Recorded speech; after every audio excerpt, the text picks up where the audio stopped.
I was hoping it would be a bit more sunny this morning. Oh well, it doesn't matter because I am riding the wicked Kawasaki ZH2. And I tell you what, if you ride a motorcycle, you are one lucky person. Alright, so in today's video I'm going to give you 5 reasons why you are so lucky to be a motorcyclist. And hopefully if you are one of those people that's looking to get involved in the hobby, looking to take the plunge, then hopefully this video will just tip you over the edge. So yeah, let's jump on, let's go. Yeah, isn't it just the truth, man? Honestly, I don't know if this is just me, but whenever I get on a motorcycle I just feel like, I don't know, it just feels like a really awesome thing to do. But I mean, gosh, where do I start off this video? Alright, I mean, let's just start off with perhaps the most obvious thing. Price to performance. You can't beat the price to performance of a motorcycle. I mean, when you look at the performance of a lot of modern bikes, brand spanking new, you're looking at paying around about 16,000. Well, £16,000. Some motorcycles maybe a little bit more than that, upwards of £20,000, and even that is one steal of a deal compared to what you can get on the car market. Yeah, still gloomy, even on this side of the hill. And yeah, it just, you know, if you are really looking for a roller coaster ride when it comes to the level of performance that you can get these days, there is no comparison, there's no contest. A motorcycle is by far going to be the most economical way, the cheapest way that you can get stupidly fast bikes. I know that might seem a little bit intimidating, but, and it, you know, it is to some people. But honestly, even a cheap motorcycle, let's say, I don't know, you got a Ford Focus ST, or even a Ford Focus RS, that produces, I don't know, 350 horsepower, something like that. Well, you could buy a motorcycle that costs you perhaps a third, if not less than that, and you get the same, if not more, performance. You know, it just it just boggles the mind how absolutely mad motorcycles are these days. You alright there, fella? Don't know where the middle of the road is. Dear. Not to mention as well, riding a motorcycle, you're doing your bit for congestion, you know? You're doing your bit to ease congestion. You know, motorcycles are the answer to a lot of the modern day problems that we have with transport systems. And I don't understand why they're not being pushed as an alternative means of transportation. You know, that local councils and things like that, they're more than happy to push forward trains and buses. But let's be honest, who the hell wants to get on a train or a bus these days? They're awful. They're absolutely awful. They take forever to get where you want to go. You're going to be literally rammed in there like a sardine, depending on where you live. And a motorcycle is the exact opposite of that. You're going to get to your destination quicker, even than a car, in a lot of cases. You're going to be able to filter, of course, and you're going to have a hell of a lot of fun doing it. So it just makes all the sense in the world. You know, if you're using public transport at the moment, think about getting your CBT, think about getting on a 125, and you'll be sorted. Honestly, transport-wise, you'll be able to go pretty much anywhere you like on a CBT, you just won't be able to use motorways. Pretty much. So it does make all the sense in the world. And even a 125cc motorcycle has a better power to weight ratio than, I don't know, a Renault Clio or a Volkswagen Golf or a Volkswagen Polo. So okay, it might not necessarily have the top speed of some of these cars, but you will more than likely be able to get off the line quicker than these cars will, especially if you buy one of the big 4 Japanese brands anyway. That's the thing as well, if you're looking to get involved right now, you're joining at a pretty good time. Regulations are nowhere near as harsh when it comes to riding motorcycles as it does for cars.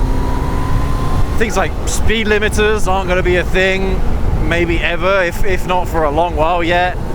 Things like emission standards aren't as harsh, and they are harsh, but they're not being rolled out as quickly as they are for cars. I mean, I heard recently about the whole Euro 7 thing here in Europe, and well, yeah, it's going to be like a bit of a car ban almost, I think, judging by some of the headlines. So yeah, we'll see how that goes, but that doesn't affect motorcycles.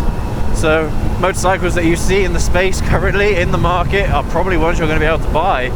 And I even found out the other day that the Ninja 400 has made a comeback in the European market. That is so cool. That is so sick. The 2023 model of the Ninja 400 you can now buy here in the UK. Kawasaki have managed to make those emissions targets. That's so good. Oh, yeah, I'm looking forward to having a go on one day. Definitely. But yeah, you're just not going to be as tied down on a motorcycle as you will be just if you drive a car, if you decide to drive a car instead. Or, you know, if you drive a car currently, you'll probably find the same thing if you decide to come over to the dark side, so to speak. And that's especially true, I think, if you become an enthusiast as well. There just seems to be a lot more available when it comes to performance on a motorcycle if you do end up becoming an enthusiast. You know, the bikes just don't seem to be as nerfed as cars are when it comes to performance a lot of the time. I mean, yeah, okay, look, I'm not going to lie to you. Driving a fun car, of course, that's going to be fun as well. The car that I've got at the moment is a Honda Civic Type R. Yeah, okay, it's an old one. It's an FN2, so it's from 2007. But that's still a really wicked fun car. I'm not going to lie, I'm really enjoying driving it at the moment. But it's not the same as riding a motorcycle. It really isn't. It's a totally different experience. And if anything, riding a motorcycle is a far more freeing experience. It gives you just tingles everywhere. Which, again, as I kind of mentioned earlier, you need a pretty expensive car these days for one to give you those same feelings.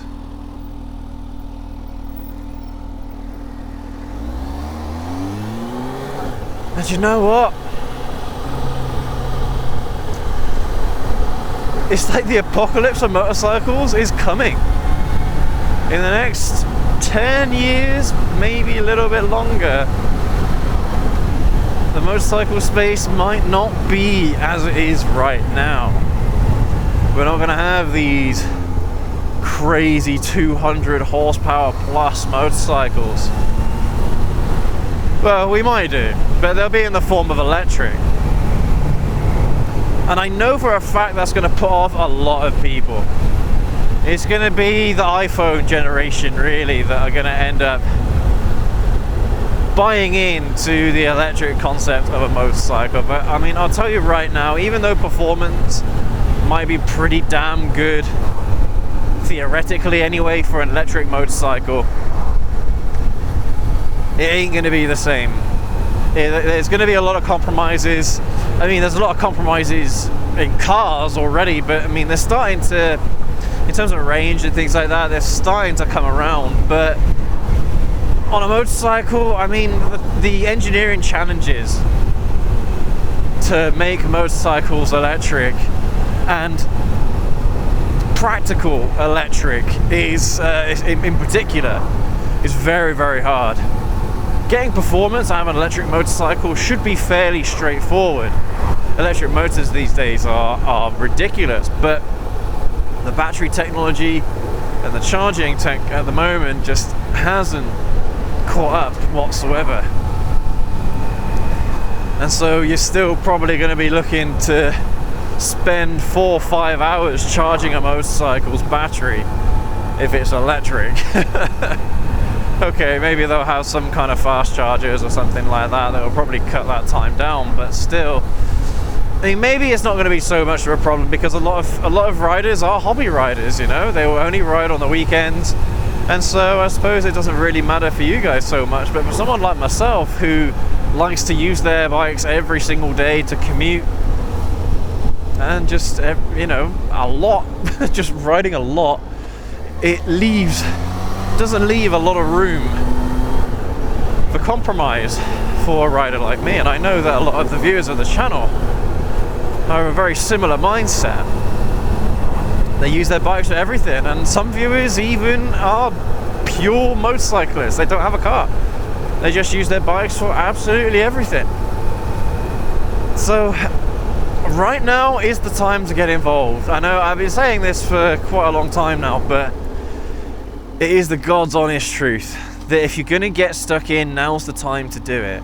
Don't leave it another year, because that's another year less where you'll have the opportunity to experience motorcycles like the ZH2, motorcycles like the ZR 1400, motorcycles like the R1, bikes like the R6, for example. They've already found themselves an early grave here in Europe. You can't buy 600cc sport bikes anymore, which is just an absolute catastrophe. So yeah, don't wait, because you never know. You might actually find yourself looking for your dream motorcycle when you can't find it anywhere, all because the European Union has said, nope, sorry, it doesn't fit within our emissions laws, or some nonsense like that. Yeah, I know, right?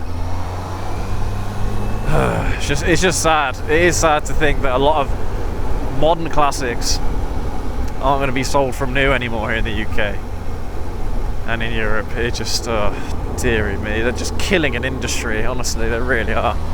Absolutely killing an industry. And I hate it. So that's why I'm encouraging you all now to jump in. Now's the time to do it. Don't leave it. Don't wait. Whatever you do, don't wait. And I think that is probably the biggest point in this whole video. So even though I've listed a few of the reasons why we're lucky to be motorcyclists, and I mean, I've been riding for a long time, and we've been living through a golden age of motorcycling. The bikes that we've had the opportunity of buying over the last 10 years have been vast, and just the sheer amount of development in the motorcycle space is just through the roof. And unfortunately, they have to keep up that level of development if they want to make electric this, I don't know, dystopian future thing. The only way to get around is electric. Yeah, that horrible old message that no one believes. Oh dear. But anyway, yeah, as I said, jump in, get involved right now. Don't wait, especially because the summer is just around the corner as well. This is the time. This is the time to get your CBT done, to go ahead, try and get yourself that full license if you already have a CBT. This is the time of year to do it.